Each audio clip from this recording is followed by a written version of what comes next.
Quizá para seguir la secuencia que bien pone Ricardo, a fin de comentar pues, cuál es la importancia de buscar una adecuación al régimen presidencial que lo vuelva más funcional, sobre todo que permita facilitar los acuerdos para que las cosas buenas pasen y que discutamos menos y acordemos más. Es que yo me atrevería, y viendo la composición de la mesa, a decir que buena parte de ella ha estado comprometida desde hace mucho tiempo en buscar adecuaciones para mejorar la gobernabilidad, ya sea a nivel nacional o a nivel regional, en específico en el Distrito Federal. No es casual entonces que hoy se cuente con un jefe de gobierno, se cuente con una asamblea, que se cuente también con propuestas para mejorar todavía la gobernabilidad en el Distrito Federal, buscando ya una acepción legal mucho más moderna como la que han estado impulsando desde la Asamblea buena parte de los legisladores, desde el Congreso algunos otros y desde la jefatura de gobierno Marcelo Ebrard.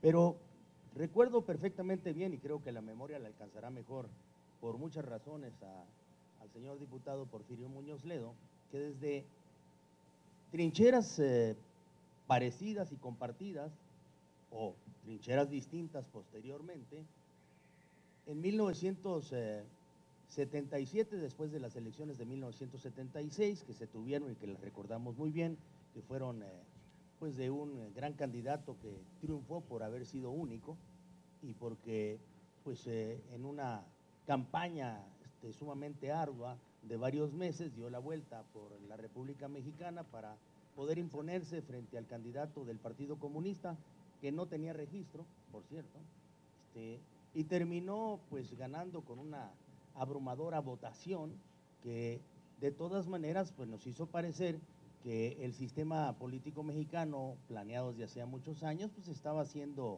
ya un hueco, un vacío que tenía que ser llenado con el impulso a la pluralidad, y fue el genio en 1977 de Jesús Reyes Heroles, que acompañaron varias exigencias de muchos quienes estuvieron presionando para que se hicieran modificaciones, la pluralidad en la Cámara de Diputados en ese momento, que vino a ser el reconocimiento de que no podíamos seguir intentando manejar una gobernabilidad que expresaba y que hacía ver la pluralidad en México y que no se le reconocía en el sistema de gobierno. En lo personal, yo creo que una reforma de esa dimensión en 1977 fue la que verdaderamente le dio la salida a un México que parecía convulsionarse por un sistema político que no sabía qué hacer en la Guerra Fría, ni con las tentaciones de las dictaduras que eran auspiciadas desde una parte del bloque que se quería imponer, el bloque de los Estados Unidos, ni las tentaciones de las guerrillas y las revoluciones que estaban auspiciadas por otro bloque que en ese tiempo se disputaban también la hegemonía en el mundo. Y es la pluralidad la que viene mediante esta genialidad a buscar una salida a la gobernabilidad en México y sobre todo a la legitimación en esos momentos. Algo similar nos pasó en 1988, en donde la competencia pues ya vino a ser mucho más ardua, mucho más de fondo, y donde aparecieron entonces fuerzas que, si bien no se coaligaron electoralmente, sí vinieron al final a ser muy exigentes con los resultados de la elección. Para que el gobierno pudiese, de una u otra manera, después de instalado, acercarse a mejores negociaciones y acuerdos, fue que se volvió a pensar en una reforma que atendiese lo que había generado en buena parte el conflicto. Recordarán ustedes que en las elecciones de 1988 el gobierno todavía organizaba las elecciones, la mayoría que establecía el gobierno pues calificaba las elecciones tanto presidenciales como legislativas en el Congreso, y que era a través del Congreso, que tenía una mayoría del gobierno, como se elegían a los ministros de la Suprema Corte de Justicia, con lo cual pues se lograba el poderío o la presencia del llamado partido hegemónico. La reforma de 1989, después de una mesa a la que no fue fácil invitar a muchos de los aquí presentes, pero que ellos mismos atendieron, incluso la necesidad de poder avanzar en esa materia, pues vino a hacer que se crease el Instituto Federal Electoral como una exigencia que se tenía de todos aquellos que pues de una u otra manera impugnaban esas elecciones, la presencia de un tribunal federal electoral, que desaparecía los colegios electorales, y posteriormente lo que también fue obra de muchos de los de la mesa, que pensaron desdoblar una primera dirección de derechos humanos en una Comisión Nacional de Derechos Humanos, que entonces hacía que la parte de la gobernabilidad mejorase, las elecciones fueran más ciertas, pero también los derechos humanos fueran asumidos como una responsabilidad del gobierno. En el año 2000, pues todo, como aquí bien lo dijo Ricardo, vino a transformarse cuando el partido que había ganado las elecciones por más de 70 años vino a ver una derrota electoral, pero al mismo tiempo presenció que las cámaras ya se componían con un ingrediente de enorme pluralidad en donde ningún partido político tenía mayoría. Pero esto venía desde 1997, en las elecciones intermedias del entonces presidente Ernesto Zedillo, que tampoco tuvo en 1997 la oportunidad o la visión, ese gobierno, como para pensar que era la hora de hacer los cambios necesarios en el régimen político para reconocer la pluralidad y en ella reconocer la necesidad de los acuerdos. Tuvo que imponerse una mayoría de oposición en la Cámara de Diputados para hacerles saber que las cosas habían cambiado.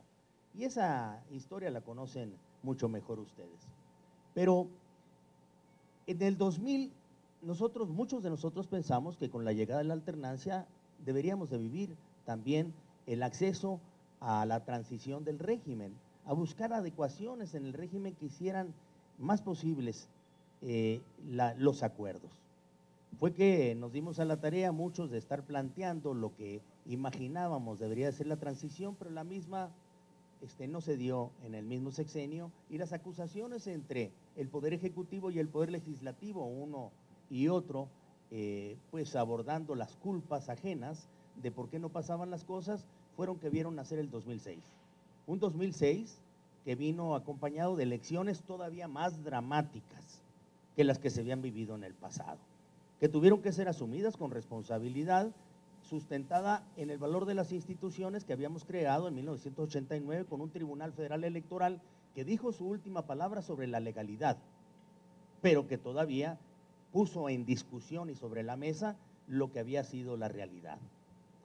Esto no hizo que demeritara otra vez el que muchos de los que estábamos interesados desde ese tiempo en vivir la transición, en buscar mecanismos para la misma, estuviéramos planteando la necesidad de la reforma del Estado.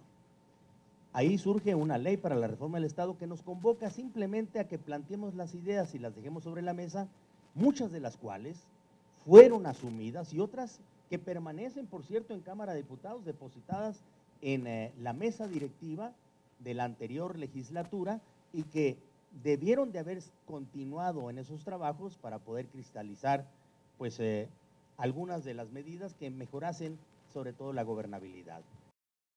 A esta mesa, senador. No, el agradecido soy yo, Mara. Gracias a todos y cada uno de ustedes. Déjenme, quizá de manera muy rápida, responder a lo que bien requirió Mara hace un momento, quizá como un requisito formal y académico. Concentrémonos, algo así decía ella, en lograr esta definición entre lo que puede ser el semipresidencialismo o el parlamentarismo. La verdad es que es muy sencillo, ha estado flotando sobre la mesa. Y no se trata ni tan siquiera de reproducir la República de Weimar, ni tampoco de acudir a Weber o a Duverger, sino ¿esto es mejor? Sí, acudir a Weber o a Duverger. No, de lo que se busca es simplemente establecer cuáles fueron los orígenes que dieron vida a estos sistemas semipresidenciales, en donde hay un jefe de Estado, hay un jefe de gobierno, o como originalmente en la República de Weimar pues hacía la yuxtaposición de lo que es un presidente electo y un gabinete responsable ante el Parlamento. La verdad es que acercarnos a los sistemas puros quizá no sería lo más adecuado. Bien lo decía Francisco Valdés hace un momento, y lo decía bien. Hay que ver de qué manera podemos identificar esto como un sistema mixto, pero que resuelva las infuncionalidades del presidencialismo tal cual lo conocemos hoy en día. En la mesa se encuentran quienes, de una u otra manera, desde hace tiempo, estuvieron requiriendo esos cambios del sistema presidencial desde trincheras específicas. Y posteriormente, al abordar nuevas trincheras, pensaron y le apostaron a que la alternancia viniese a resolver esta cerrazón que de una u otra manera no admitía los cambios dentro del régimen para hacerlo más funcional.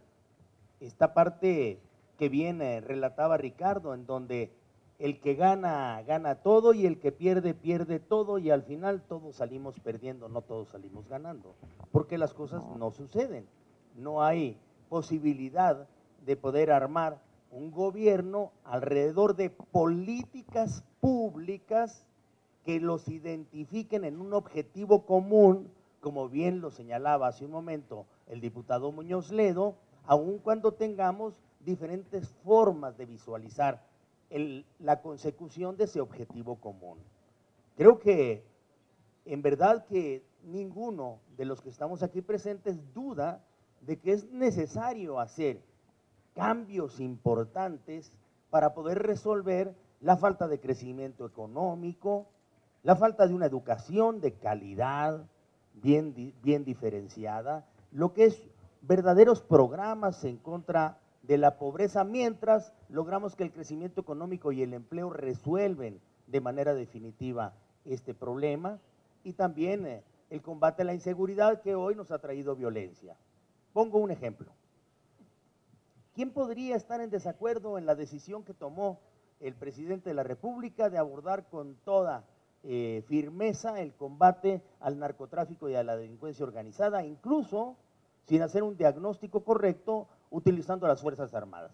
Bueno, pero sí, de una u otra manera, el diagnóstico correcto hubiera invitado a fijar alrededor de una política pública cuál es el deseo y el objetivo que se va a lograr, estoy seguro que las resistencias o serían menores o habrían acabado y habríamos puesto una solución que nos permitiese ver la salida, no nada más la manera como íbamos a entrar al combate a un problema que a todos nos preocupa y a las familias les viene a traer una serie de incertidumbres.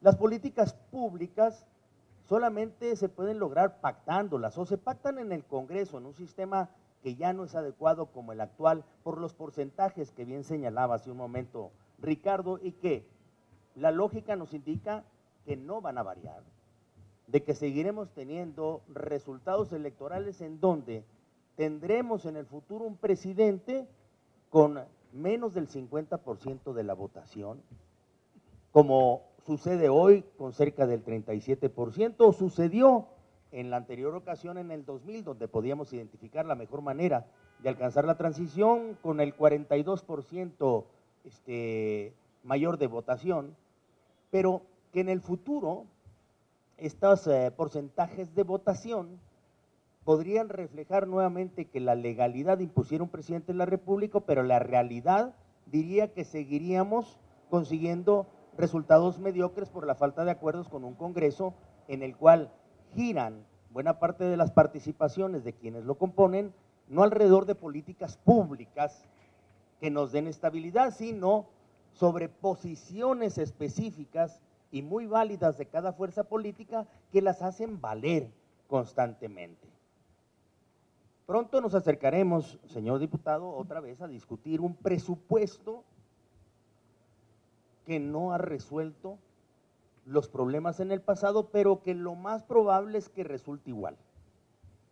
¿Por qué? Porque no han identificado los objetivos ni las políticas públicas que deberían de darle vida. Bueno, correr nuevamente esa suerte es seguir insistiendo en el fracaso. De ahí que yo sí quisiera comentarles cuál fue en buena parte la razón por la cual se han hecho propuestas sobre tres cuestiones que para nosotros nos parecen elementales y fundamentales, sobre todo para resolver buena parte de los problemas que hoy tenemos. El primero es que sobre un mismo eje de lo que debe ser la certeza en el país, tenemos que lograr certeza jurídica en la economía. La mayoría de los senadores que hoy representamos a las distintas fuerzas políticas coincidimos de que un principio elemental debería ser tener órganos reguladores de la economía verdaderamente del Estado mexicano y no del gobierno en turno. Hoy tenemos órganos simuladores de la regulación económica a capricho del gobernante, que puede hacer y disponer lo necesario para que esto suceda. Vamos, estamos pensando en los órganos reguladores de la economía, de la energía y las telecomunicaciones. Competencia, energía, comunicaciones. Pongo un ejemplo de por qué pudiese ser, o es más bien, un órgano regulador, simulador, caprichoso de las decisiones del gobierno. No hace mucho se pusieron en licitación por parte del órgano regulador 2 radiofrecuencias. Estas 2 radiofrecuencias fueron otorgadas a un ganador de la licitación.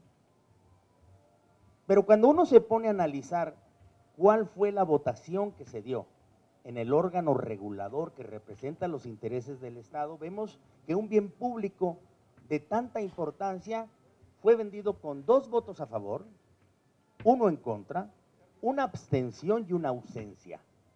Repito, son 5 miembros, 2 a favor, 1 en contra, una abstención y una ausencia. ¿Es posible que esto suceda? Que un bien público puesto a disposición de un órgano regulador que simula el estar pues haciendo acceder la competencia supuestamente pueda vender ese bien público de esa manera? Creo que no. Lo mejor sería tener órganos verdaderos de regulación del Estado.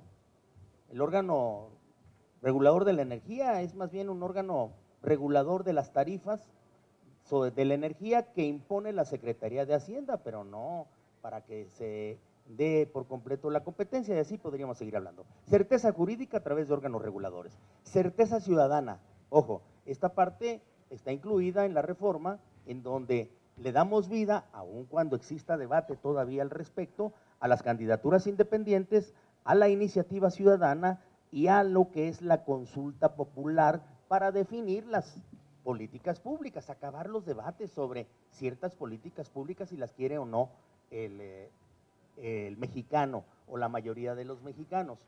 Y esto es en tratándose de que en los últimos años habremos de reconocer que los partidos políticos, los gobernantes han perdido mucha credibilidad y los ciudadanos se sienten ajenos al Estado mexicano. Hay que lograr que los ciudadanos volteen a ver al Estado mexicano como parte de él, no como una parte representada por otros que no le han dado resultados.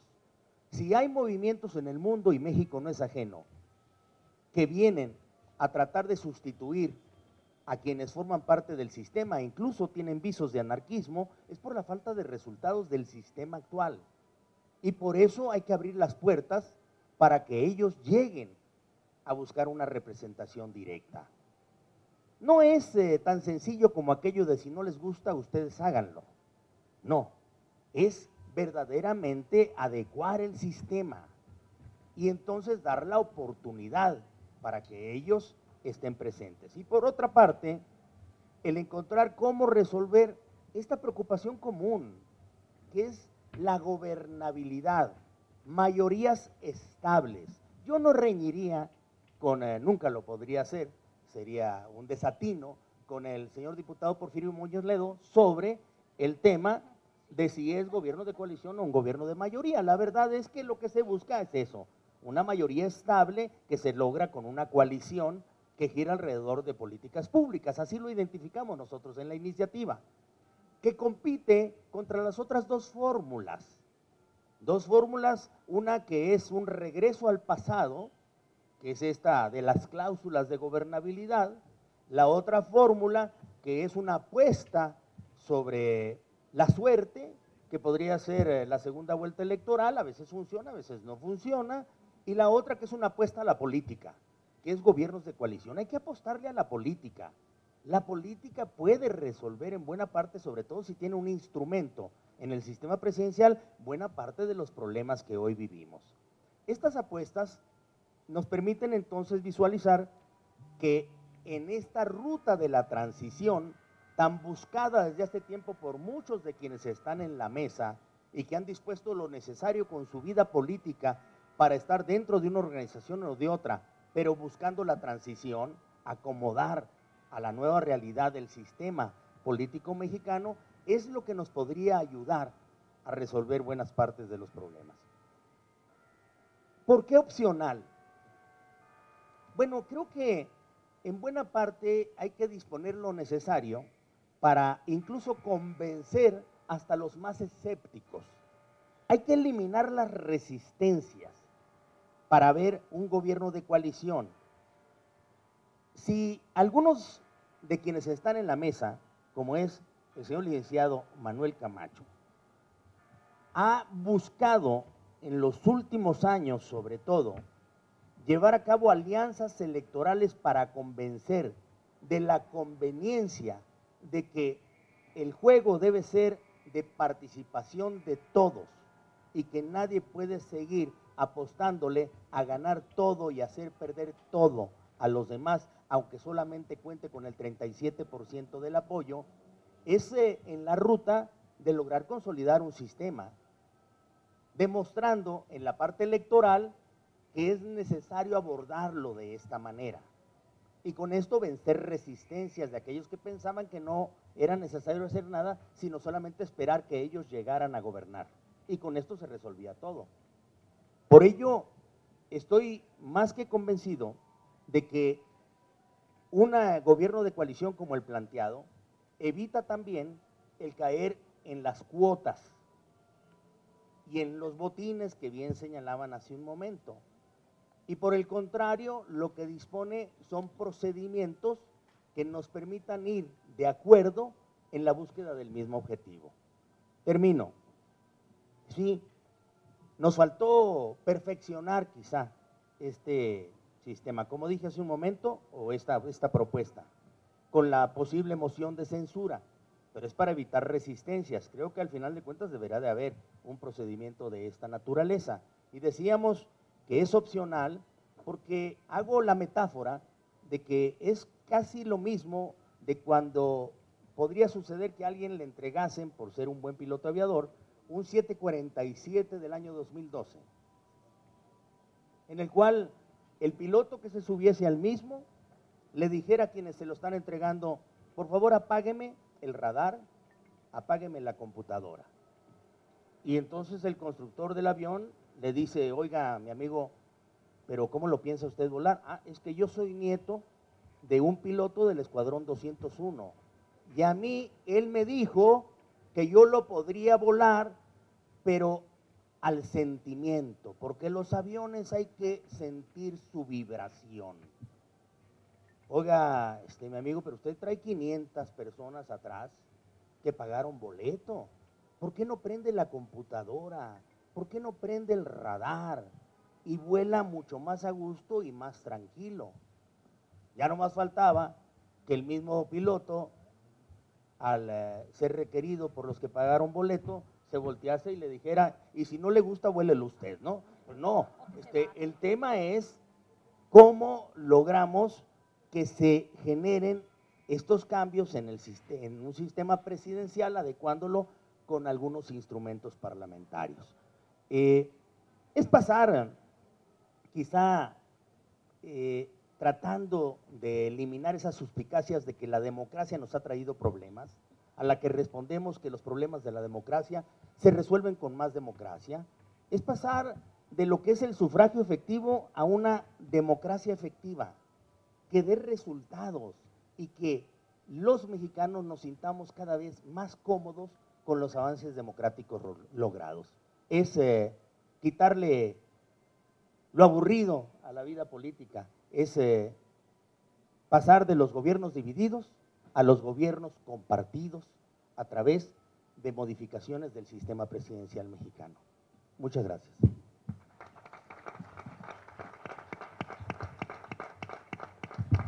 Por cierto, Mara, y aquí está el señor diputado, hoy escuché al jefe de gobierno, que siempre ha sido un aliado de la búsqueda de mejorar el sistema político mexicano, el sistema presidencial mexicano, y es uno de los proponentes originales, junto con muchos de quienes están en la mesa, de los gobiernos de coalición, y quien ha planteado mejorar las formas de gobernar, disponer de una versión que tengo que hacer esta anotación porque me gustaría que posteriormente la pudiéramos revisar.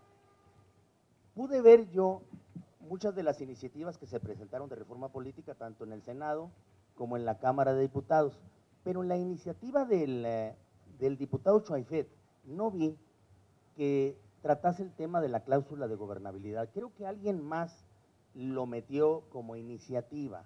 Esto simplemente, y ustedes saben muy bien que no tengo por qué defender más que la verdad, porque creo que así es como ha sucedido. La iniciativa del diputado Emilio Chuaifet no trae cláusula de gobernabilidad. Creo que hay otras iniciativas que sí la traen y que, bueno, yo quisiera revisarlo porque tuve una discusión al respecto y me han asegurado que esta iniciativa no lo trae, pero sí hay otras iniciativas que lo traen y que ese es el regreso al pasado. Pero me gustaría revisarlo después solamente en honor a la verdad. Hago la anotación porque es importante el poner claridad en el debate. Sí hay otros compañeros de mi partido que lo están proponiendo y con los cuales yo discuto y disiento, pero especialmente quiero hacerlo porque uno de los proponentes de gobierno de coalición original y que se lo ha imaginado para la mejor gobernabilidad y que yo le reconozco y le aplaudo es Marcelo Ebrard. Muchas gracias, senador. Y nuestro